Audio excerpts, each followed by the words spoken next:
Depopulation is tricky. I have this conversation all the time with people, and as a broker, it's really, really frustrating. I work with a bunch of different companies, dozens of companies to find the best rate, the best value, the best product for a client. And what happens with depopulation is Citizens says, we're public, we have too many policies, we're going to push you to a private company if the price is within 20% of ours. But they use that next year's estimated renewal premium. So it's like not even real. Let's talk about understanding your policy, because I would say most people don't understand their policy. What is it that we need to be looking at when we get a policy? Coverage A is probably the most important coverage. This is what we call the dwelling coverage. Some on condo policies, they might call it additions and alterations. This is the coverage that is going to pay you back to fix your home. Coverage B is what we call other structures coverage.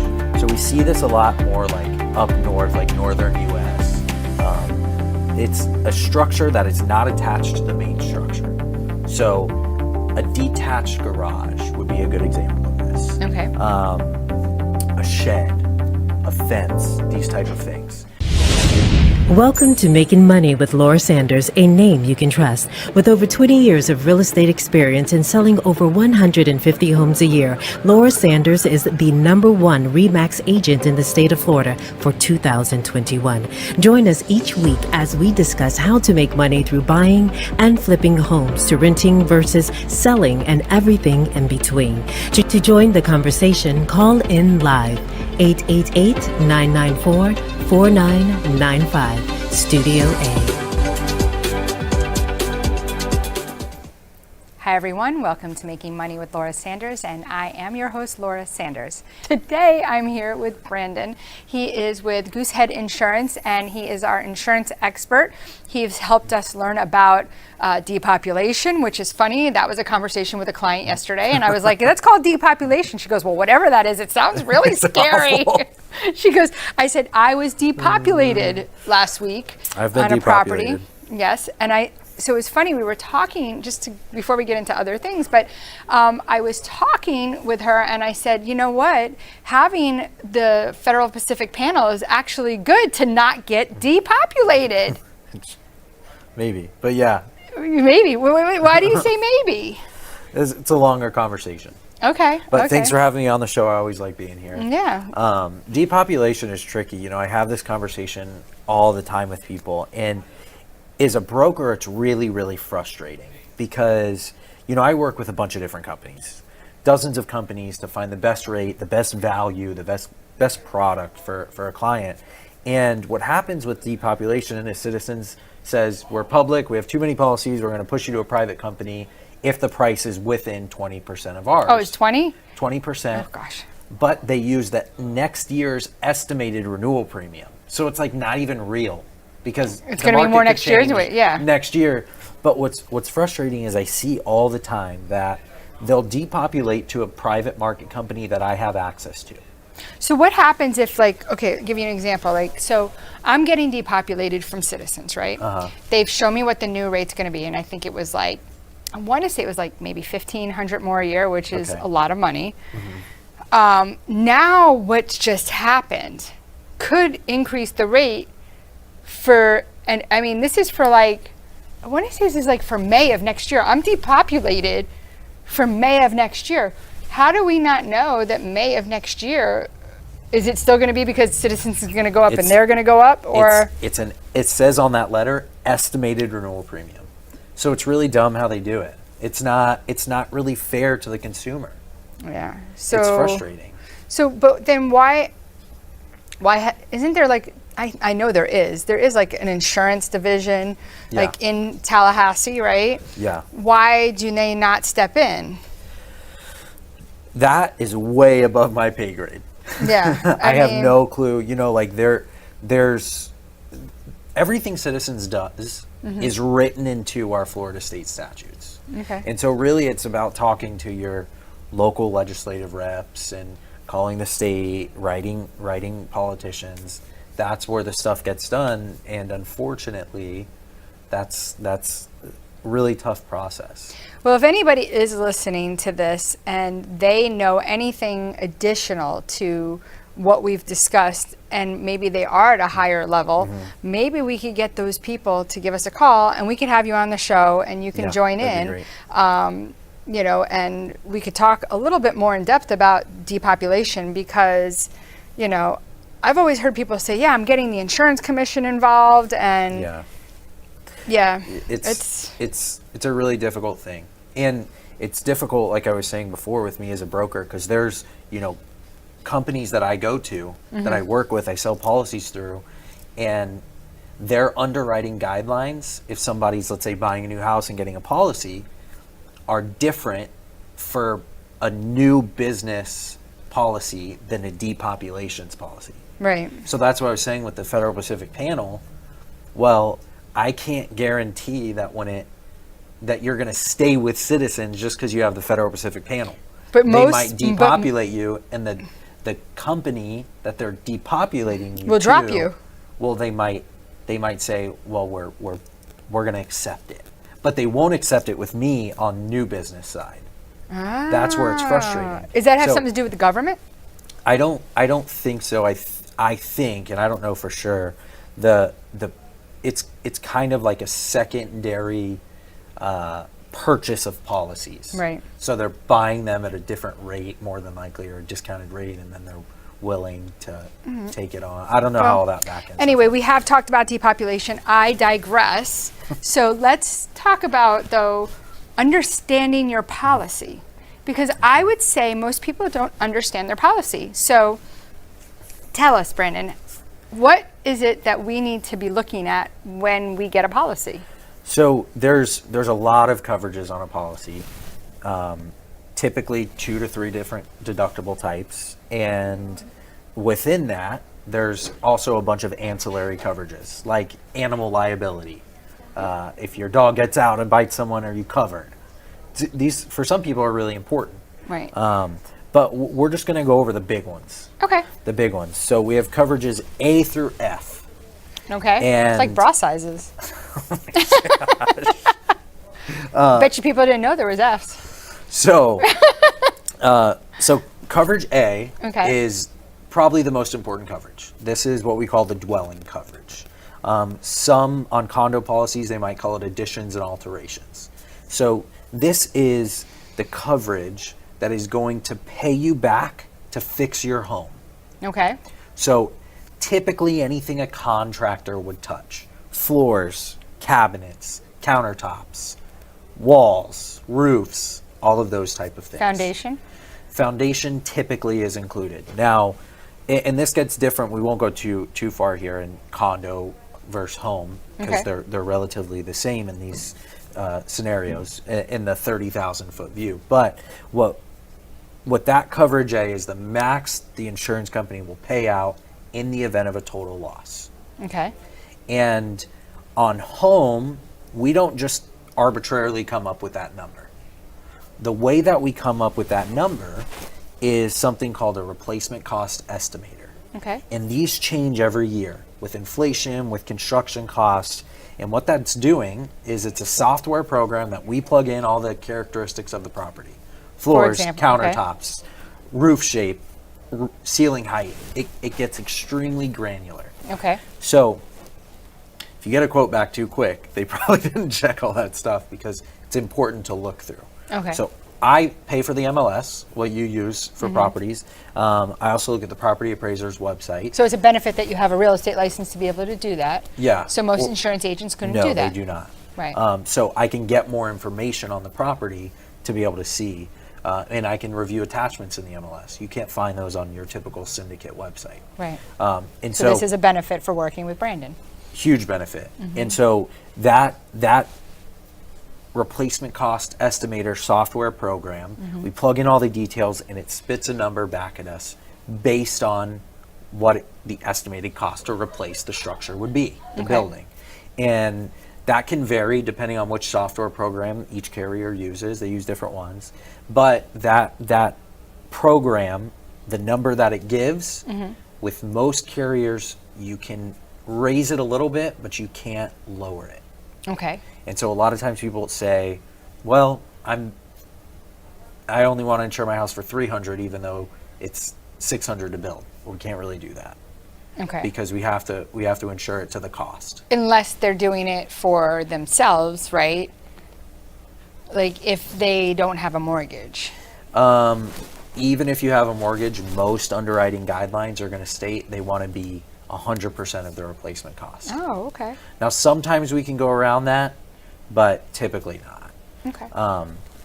What's important to note is a lot of times people buy, I don't know what the average home price is in Broward, 700 maybe, 650 Yeah. for a decent single family home in a good neighborhood. So let's say 700,000 for a Okay. home.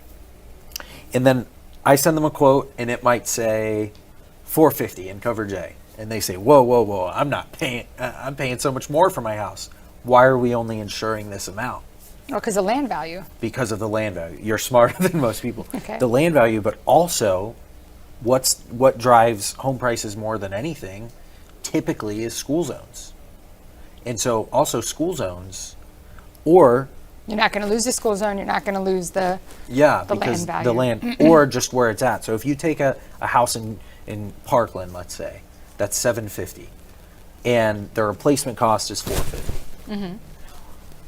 And you just pick up that house for the purposes of this example. You pick it up and you move it to the highest crime area of Miami.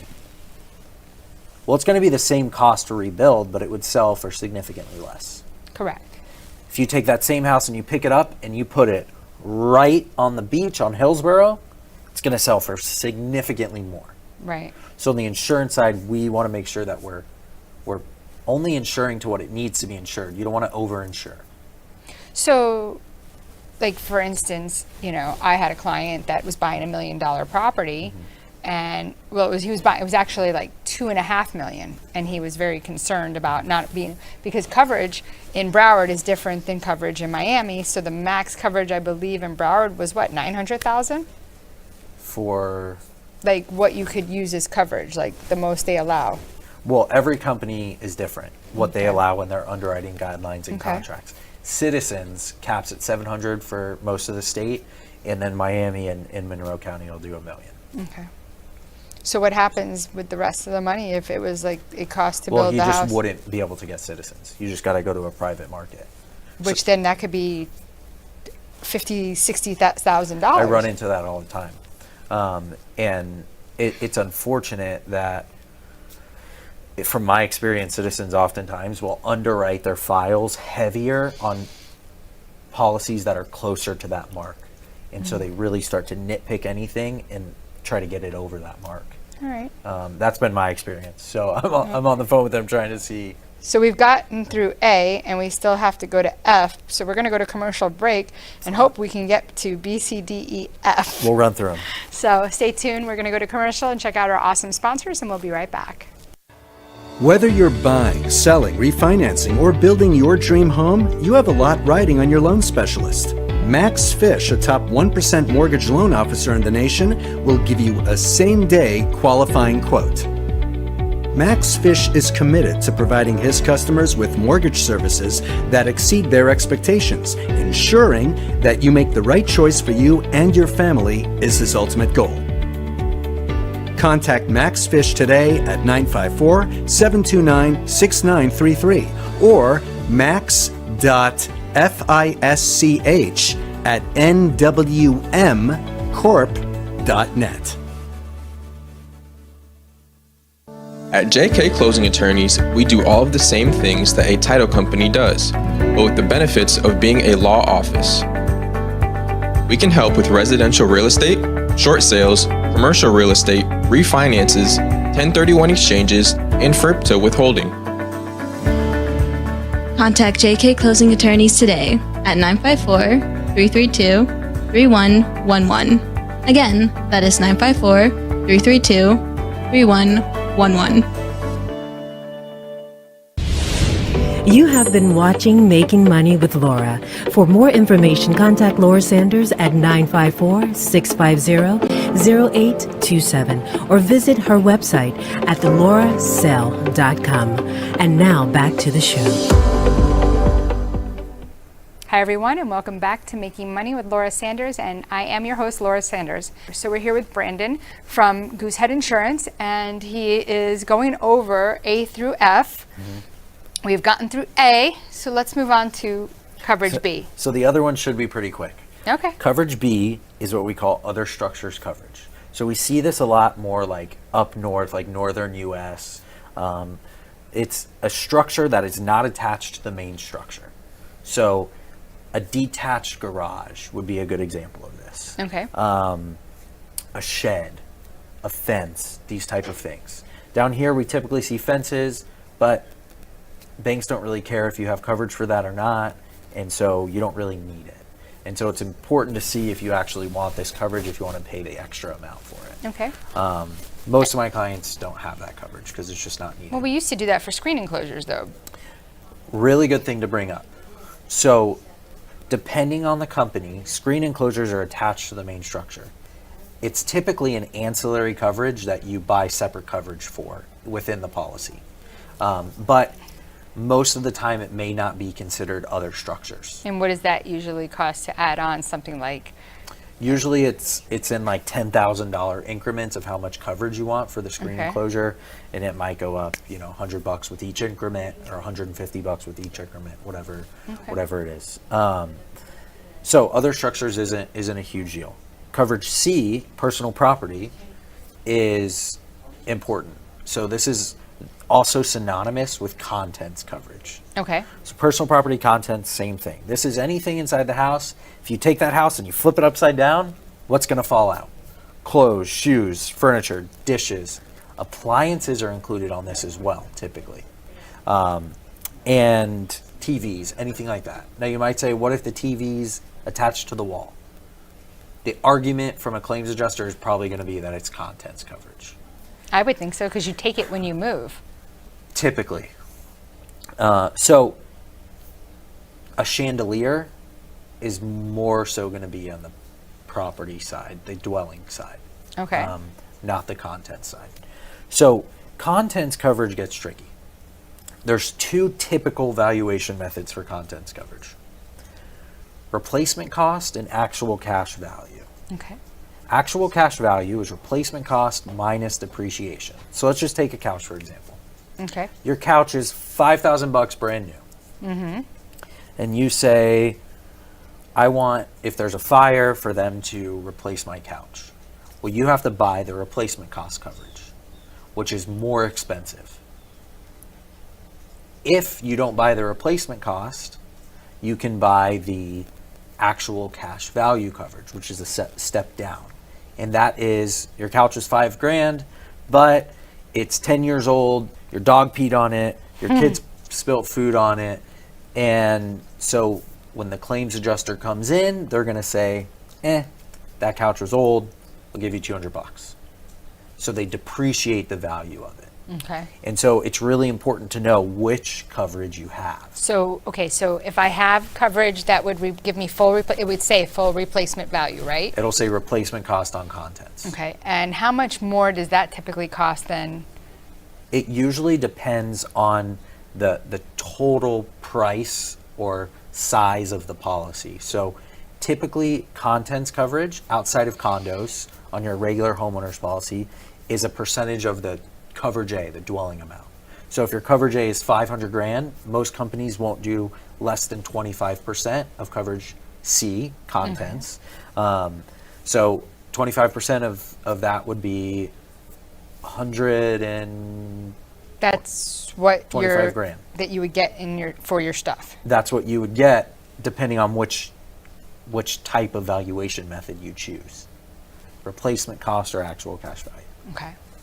So it's really important to know that, because most insurance brokers aren't going over that with their clients. And Well, that's where they skimp so that you can get a lower policy, right? yes, or they'll throw it in and they're not going over it. And someone might say, well, I don't care about my stuff. I have old furniture, and they're paying for extra coverage. I see it with other structures all the time. You have a house, no pool, no fence, nothing, no shed, and they have other structures. It's like, why? Just to get the premium up so the agent can make more money? Again, it's not fair to the consumer. Right. So that's personal property. Coverage D, this is where I get a little confused. Coverage D is loss of use. So loss of use with most carriers is 10% of the coverage A amount. Everything's going off that coverage A amount. 10% of the coverage A amount. This is if, God forbid, you have a fire in your house and you can't live there. There was a fire. Right. You got to live somewhere else.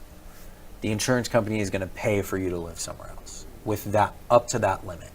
So $500,000 in coverage A, $50,000 in coverage D typically, and so you're going to get 50 grand to live somewhere else. So you have to provide receipts for that, correct? For the Replacement, where you're staying. It depends. Sometimes the insurance company might put you somewhere, or they might say, here's a check to go stay where you need. For people with families, this is really important. Because if you have 3, 4, 5, 6, 7 kids, I have friends with 7 kids. I don't know how they do it. Who has 7 kids? But if you have 7 kids and 2 dogs, you better make sure you have good loss of use coverage because you got to go somewhere. So let me ask you a question, and this kind of digresses just a little bit, but I had a lady that called me the other day, and she said, oh, my friend went in to check on my condo. I don't live locally. And she said she saw mold all over the furniture. So I said, all right, well, let me meet you at the place when you come into town. So I go over to the condo. I meet her there. And the weirdest thing, it doesn't smell like mold, but there's a couch that has mold. There's a chair that has mold in one room, right? Like a wood chair and a couch. The couch I got because I was like, okay, it's fabric, maybe like humidity. But then a wood chair, I was like, that didn't make any sense, right? So then we go into the other room. And in the other bedroom, chair has mold, couch has mold, and I'm like, I'm looking, and they're like, well, my son left the air at 80, and I'm like, yeah, you really should leave it probably like 78, right? I mean, even 79 you get away, but 80 is like, I think it's kind of just pushing it a little bit. I think 78 would be fair to say. So I don't smell anything. So then she's like, well, I think I'm gonna make an insurance claim, and I'm like, I was like, first of all, don't do anything until you check your coverage. Yeah. Because you might not have mold coverage.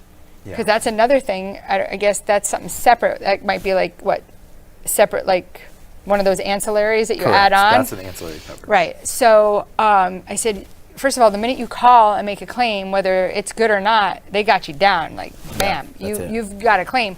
And I said, after what just happened here, first of all, this furniture is old. I'm like, I don't see anywhere. You're in a condo, so if it's leaking, from upstairs, they're going to fix a leak, right? And then you're still going to be responsible for any damage. Yeah. But I was like, I wouldn't do it. I think you led them down the right direction. If it's just furniture that's old, moldy, throw the furniture out. Yeah. If there's not mold in any other part of the property. Yeah, I sent one of my guys to go over there and take it out. If they didn't have any contents coverage, then for sure. Now, contents coverage doesn't cover like my couch broke. But would it cover that mold got on it? It would cover. And do they have full replacement costs? There was a fire and my couch got on fire. So it all comes down to where does the claim start? And for mold on a couch, it's a tough one. And you don't even know where it's coming from. If it's just on the couch. But now I'd imagine it's in the ductwork too. Your policy doesn't cover your couch. It covers if something happens to the property and then your couch gets destroyed. But that's the thing, same thing with like your AC. If your AC breaks, are you covered? No. Same exact thing. Now, unless there are some policies if it breaks and it spews all over the floor, now the tile, because that was a claim I had probably like 15, 16 years ago. Air conditioner breaks. I have a tenant. Tenant lets it go all over into the carpet, into the bedrooms. Then she leaves it all over the floor. The tile starts buckling. It's a big job. So there are policies that sell equipment breakdown coverage, which would cover that, the AC itself breaking. But if there was a fire and the AC caught on fire and then the AC was destroyed, then there's going to be coverage for that. So it's all about. So what's breakdown coverage? What's that? Equipment breakdown is typically what you'd see on like a home warranty policy. Okay. Yeah. So what would they?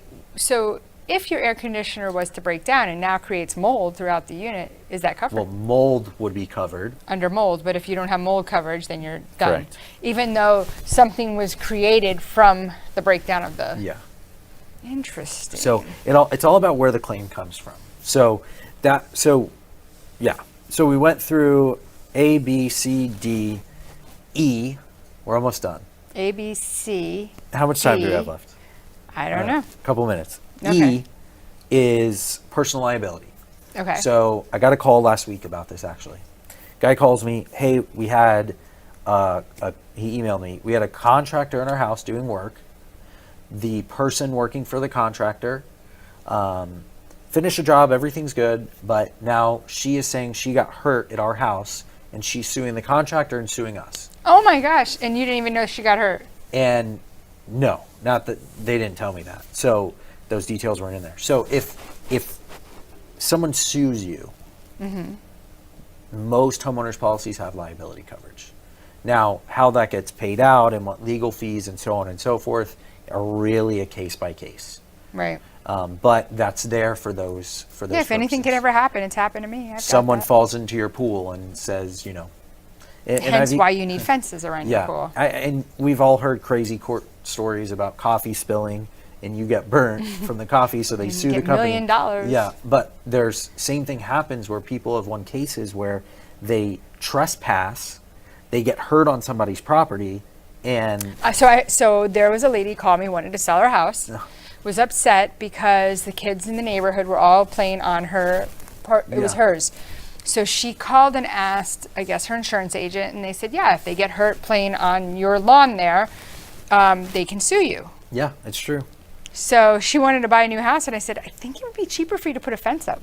Yeah, yeah. She's like, believe it or not, when I bought the house 20 years ago, she goes, there was a fence there. I took it down because it didn't look pretty. Yeah. And I was like, oh. It's true. Like I had a contractor, I'm not in an HOA, thankfully, and there was these like young college guys door knocking, and they were riding these like, what are the things with wheels and you stand on them? Oh, scooters. Hoverboards. Oh, okay. And they were riding these hoverboards around, and then they stopped in my driveway and were just hanging out in my driveway. And I'm like, kind of watching them, and I'm like, I don't want to be that guy that's like, all right, kids, get on See, now you're like your parents. Look at that. But then I just kind of watched, because if they fell on that hoverboard in my driveway, technically they could sue me. But don't they have to like prove like there was something wrong with your driveway? That's for lawyers to decide. Yeah, I'm in the middle of that right now myself. So that's coverage E. Coverage F, the last one here, is medical payments. So let's say that kid did fall in my driveway. Okay. Well, the carrier will pay so much money towards medical bills. Personal liability could technically cover medical bills as well. But you can't eliminate one of those coverages anyway, so. That's all goes through court. Yeah, those are typically included. Right. It's typically like less than $100 a year to increase your coverage for personal liability from $100,000 to $300,000. I usually suggest it because it's so cheap. Now, on all of these coverages, most of them, I should say, with Citizens, you can't change. So Citizens gives it $100,000 in liability, $2,000 in medical payments, 10% in loss of use, and that's what you're getting. Other companies, you typically have a choice. So if you do get depopulated, to come full circle, you're probably better off because you can get some better coverages. But they're going to give you the same coverage you have currently with Citizens, right? Yes. Yeah, typically. Okay. Well, if you're looking for a top insurance guy, you should definitely give Brandon a call. What's the best way for them to reach out to you? My cell phone, I've got it right here. Always a good way to reach me, 954-326-9842. You can text me, you can call me anytime there. Anytime? And anytime. I do have a baby though, so just be nice. And if you're looking for a top real estate agent that can make sure that you get your home sold for the most amount of money possible or help you find that dream home, and you want somebody that's going to protect you in the transaction and show you things that you probably would never think of, give me a call, Laura Sanders, RE/MAX Direct at 954-650-0827. Don't make a move without me. Until next week, see you then. Bye-bye.